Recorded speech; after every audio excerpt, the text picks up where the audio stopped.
Good morning, everybody. I am so glad to be with you this morning. This is a Friday before Thanksgiving. I love it. I love this time of year. I'm so excited. My daughter and her family are coming up next week. They're all off of work and school. And so I'm really excited to have my grandkids up here, 2 of them anyway, the other 3 in Texas.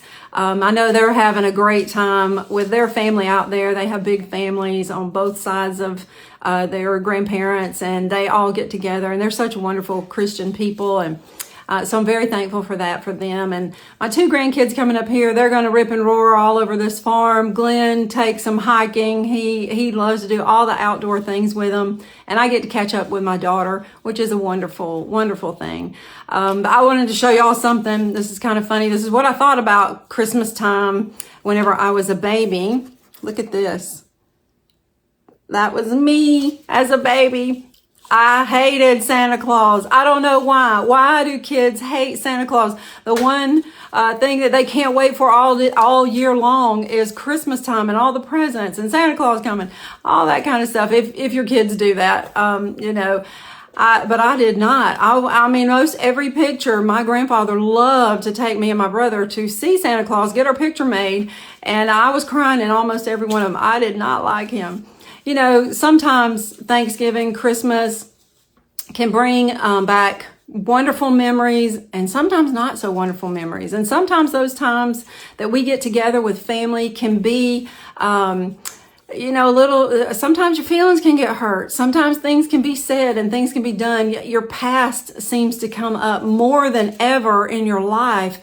Whenever you get together with family, they can remember everything. You know, there are times that, my family has jokingly said things about me and, they're true. I can't say that they're not true, but they can be a little bit hurtful.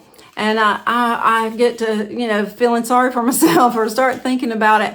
And I started thinking about that this time of the year, how so many of us get with family and things, like I said, are said and done that, not trying to be funny at the time. And later on you start, the enemy starts making you think about those things and wishing you hadn't have done them, wishing you hadn't said them. But I want to give you some encouragement today about this time with your family. And that is turn your eyes on Jesus. You know, the lady who wrote that, a poem, the lady that actually wrote some of the lyrics of that, or the thought behind that song, was an artist back in the late 1800s. I think she died in 1922. And she was a wonderful artist. She and one of the most famous artists of the time. His last name was Ruskin. He really felt like she had a future in that, and he was constantly trying to encourage her to get on board with that. And let's get this artistry. You have a career in this. This is going to be a wonderful. You have such talent, such giftings in this. And he really kept pushing her and pushing her and pushing her, but yet the Lord kept pulling her the other direction, and her heart was to the down and out, those who were poor, the poor in her country. And actually, eventually, she was called to North Africa, where she used her gifts for the Lord, where she used not her gift of artistry, but her gifts of helping people for the Lord, rather than becoming a famous artist. And she said in there, in her writings, she said, Satan is so good at distractions. That just really hit me. Satan is so good with distractions. He's trying to distract us by people's comments, by people's jokes, by, worldly things, certainly, our career, our giftings, our other things other than the Lord. And she said, keeping my eyes focusing on Jesus is what made her the happiest in her life. And even the Bible speaks to that. It says in Isaiah 26:3, you keep him, the Lord, that's God, you keep him in perfect peace, whose mind is stayed on you, because he trusts in you. The Lord's saying to you today, Kim, keep your eyes on him. He's going to keep you in perfect peace. When you're going through those times, when you're feeling, kind of bad about the situation, and the enemy is trying to tempt you to get mad at your family, to get angry, to get mad at anybody, focus back. That's just Satan throwing a distraction in there. Nothing more than that. Yes, agree with your adversary quickly that you may be saved. That's what the Bible talks about.